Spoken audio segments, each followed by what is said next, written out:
Dr. Bob's Nightmare. A co-founder of Alcoholics Anonymous, the birth of our society dates from his first day of permanent sobriety, June 10th, 1935. To 1950, the year of his death, he carried the AA message to more than 5,000 alcoholic men and women, and to all these he gave his medical services without thought of charge.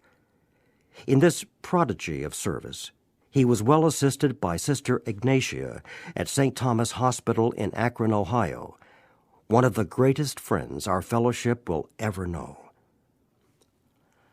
I was born in a small New England village of about 7,000 souls. The general moral standard was, as I recall it, far above the average.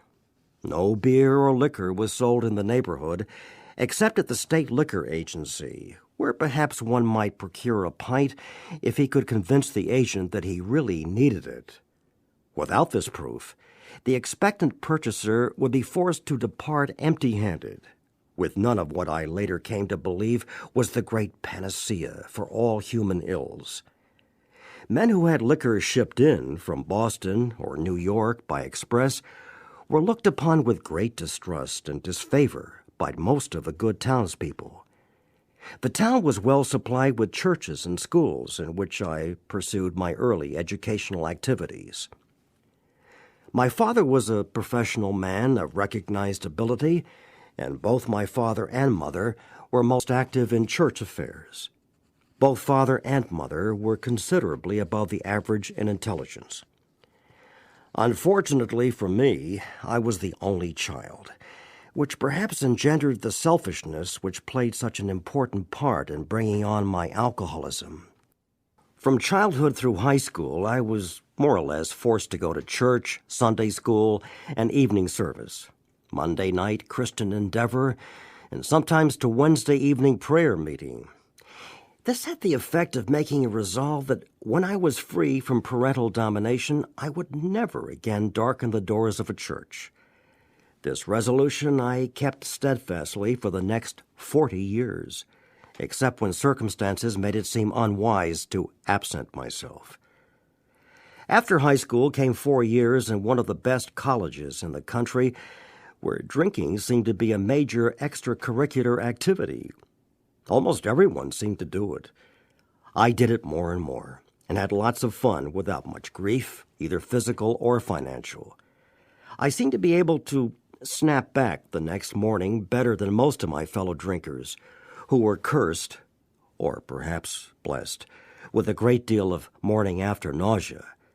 Never once in my life have I had a headache, which fact leads me to believe that I was an alcoholic almost from the start. My whole life seemed to be centered around doing what I wanted to do, without regard for the rights, wishes, or privileges of anyone else, a state of mind which became more and more predominant as the years passed. I was graduated summa cum laude in the eyes of the drinking fraternity, but not in the eyes of the dean. The next 3 years I spent in Boston, Chicago, and Montreal in the employ of a large manufacturing concern, selling railway supplies, gas engines of all sorts, and many other items of heavy hardware. During these years, I drank as much as my purse permitted, still without paying too great a penalty, although I was beginning to have morning jitters at times. I lost only a half-day's work during these 3 years. My next move was to take up the study of medicine, entering one of the largest universities in the country. There I took up the business of drinking with much greater earnestness than I had previously shown. On account of my enormous capacity for beer, I was elected to membership in one of the drinking societies, and soon became one of the leading spirits. Many mornings I've gone to classes, and even though fully prepared, would turn and walk back to the fraternity house because of my jitters, not daring to enter the classroom for fear of making a scene should I be called on for recitation. This went from bad to worse until sophomore spring, when after a prolonged period of drinking, I made up my mind that I could not complete my course. So I packed my grip and went south, to spend a month on a large farm owned by a friend of mine. When I got the fog out of my brain, I decided that quitting school was very foolish and that I had better return and continue my work. When I reached school, I discovered the faculty had other ideas on the subject. After much argument, they allowed me to return and take my exams, all of which I passed creditably. But they were much disgusted and told me they would attempt to struggle along without my presence. After many painful discussions, they finally gave me my credits, and I migrated to another of the leading universities of the country and entered as a junior that fall. There, my drinking became so much worse that the boys in the fraternity house where I lived felt forced to send for my father, who made a long journey in the vain endeavor to get me straightened around.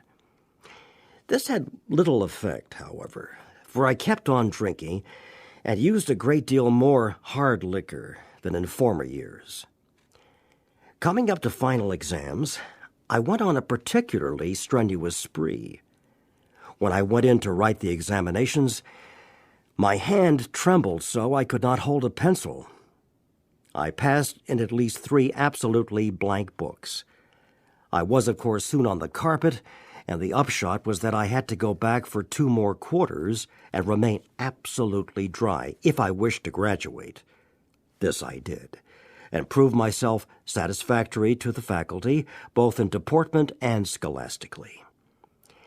I conducted myself so creditably that I was able to secure a much-coveted internship in a western city where I spent 2 years.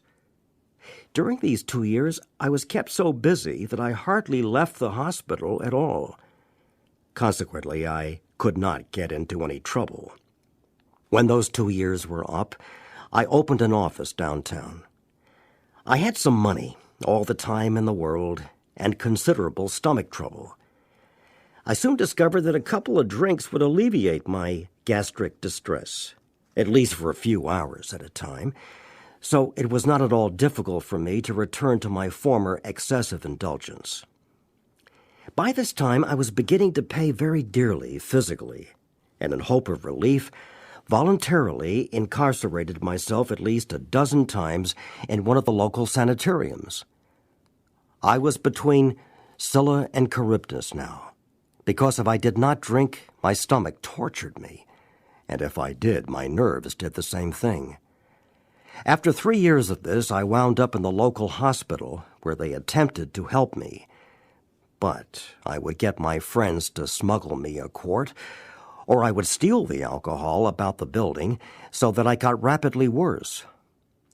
Finally, my father had to send a doctor out from my hometown who managed to get me back there in some way, and I was in bed about 2 months before I could venture out of the house. I stayed about town a couple of months more, and then returned to resume my practice. I think I must have been thoroughly scared by what had happened, or by the doctor, or probably both, so that I did not touch a drink again until the country went dry. With the passing of the 18th Amendment, I felt quite safe. I knew everyone would buy a few bottles or cases of liquor as their exchequers permitted, and that it would soon be gone. Therefore, it would make no great difference, even if I should do some drinking. At that time, I was not aware of the almost unlimited supply the government made it possible for us doctors to obtain. Neither had I any knowledge of the bootlegger who soon appeared on the horizon.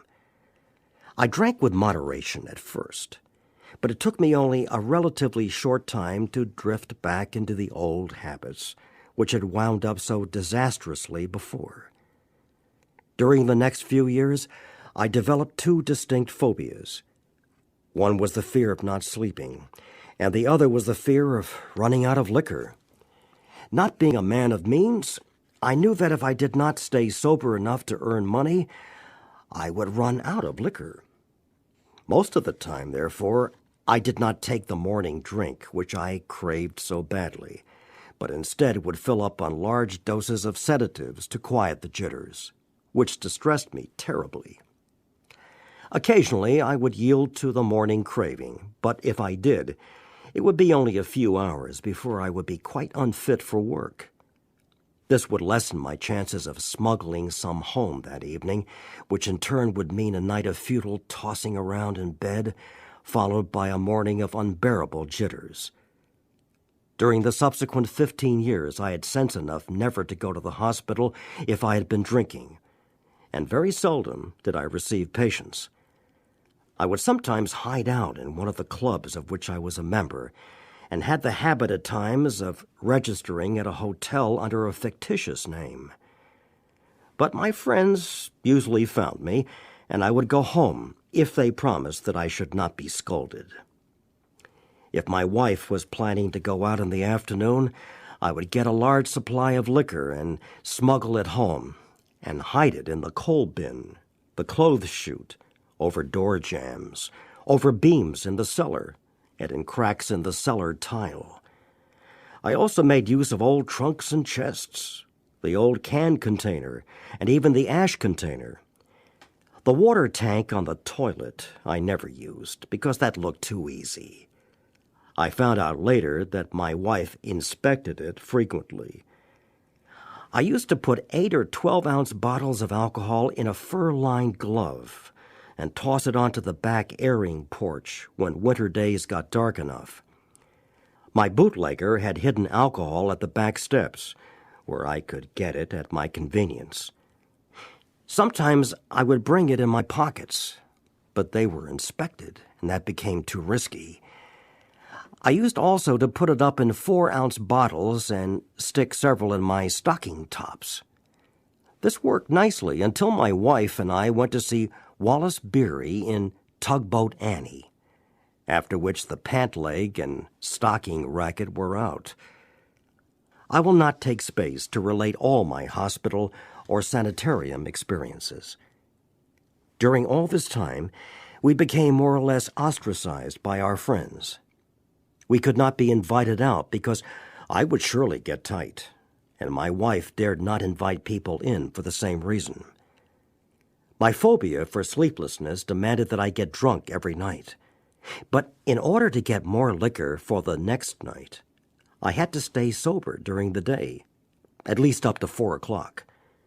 This routine went on with few interruptions for 17 years. It was really a horrible nightmare, this earning money, getting liquor, smuggling it home, getting drunk, morning jitters, taking large doses of sedatives to make it possible for me to earn more money, and so on ad nauseum. I used to promise my wife, my friends, and my children that I would drink no more, promises which seldom kept me sober, even through the day, though I was very sincere when I made them. For the benefit of those experimentally inclined, I should mention the so-called beer experiment. When beer first came back, I thought that I was safe. I could drink all I wanted of that. It was harmless. Nobody ever got drunk on beer. So I filled the cellar full, with the permission of my good wife. It was not long before I was drinking at least a case and a half a day. I put on 30 pounds of weight in about 2 months, looked like a pig, and was uncomfortable from shortness of breath. It then occurred to me that after one was all smelled up with beer, nobody could tell what had been drunk, so I began to fortify my beer with straight alcohol. Of course, the result was very bad, and that ended the beer experiment. About the time of the beer experiment, I was thrown in with a crowd of people who attracted me because of their seeming poise, health, and happiness. They spoke with great freedom from embarrassment, which I could never do, and they seemed very much at ease on all occasions and appeared very healthy. More than these attributes, they seemed to be happy. I was self-conscious and ill at ease most of the time. My health was at the breaking point, and I was thoroughly miserable. I sensed they had something I did not have, from which I might readily profit. I learned that it was something of a spiritual nature, which did not appeal to me very much, but I thought it could do no harm. I gave the matter much time and study for the next 2.5 years, but I still got tight every night, nevertheless. I read everything I could find and talked to everyone who I thought knew anything about it. My wife became deeply interested, and it was her interest that sustained mine, though I at no time sensed that it might be an answer to my liquor problem. How my wife kept her faith and courage during all those years I'll never know, but she did. If she had not, I know I would have been dead a long time ago. For some reason, we alcoholics seem to have the gift of picking out the world's finest women. Why they should be subjected to the tortures we inflict upon them, I cannot explain. About this time, a lady called up my wife one Saturday afternoon, saying she wanted me to come over that evening to meet a friend of hers who might help me. It was the day before Mother's Day, and I had come home plastered, carrying a big potted plant, which I set down on the table and forthwith went upstairs and passed out. The next day she called again. Wishing to be polite, though I felt very badly, I said, "Let's make the call," and extracted from my wife a promise that we would not stay over 15 minutes. We entered her house at exactly 5 o'clock, and it was 11:15 when we left. I had a couple of shorter talks with this man afterward and stopped drinking abruptly. This dry spell lasted for about 3 weeks. Then I went to Atlantic City to attend several days' meeting of a national society of which I was a member. I drank all the scotch they had on the train and bought several quarts on my way to the hotel. This was on Sunday.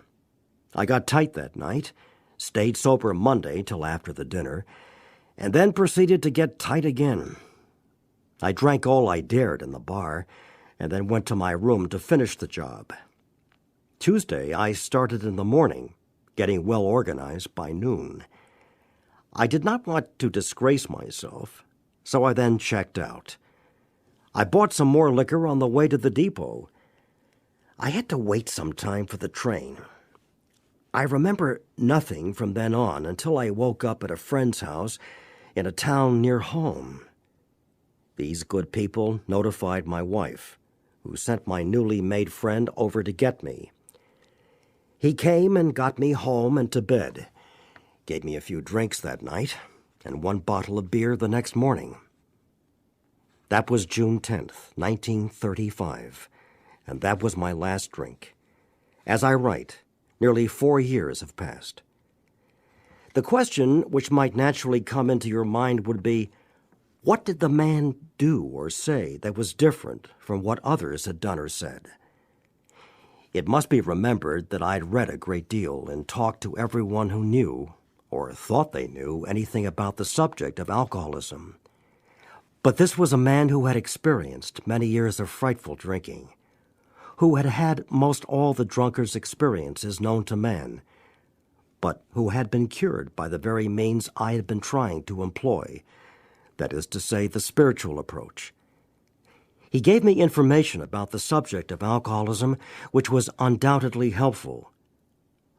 Of far more importance was the fact that he was the first living human with whom I had ever talked who knew what he was talking about in regard to alcoholism from actual experience. In other words, he talked my language. He knew all the answers, and certainly not because he had picked them up in his reading.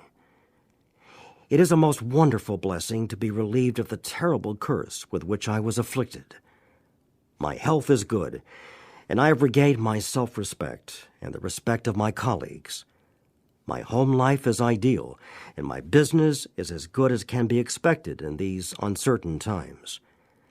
I spend a great deal of time passing on what I learned to others who want and need it badly. I do it for 4 reasons. 1. Sense of duty. 2. It is a pleasure. 3. Because in so doing, I am paying my debt to the man who took time to pass it on to me. 4.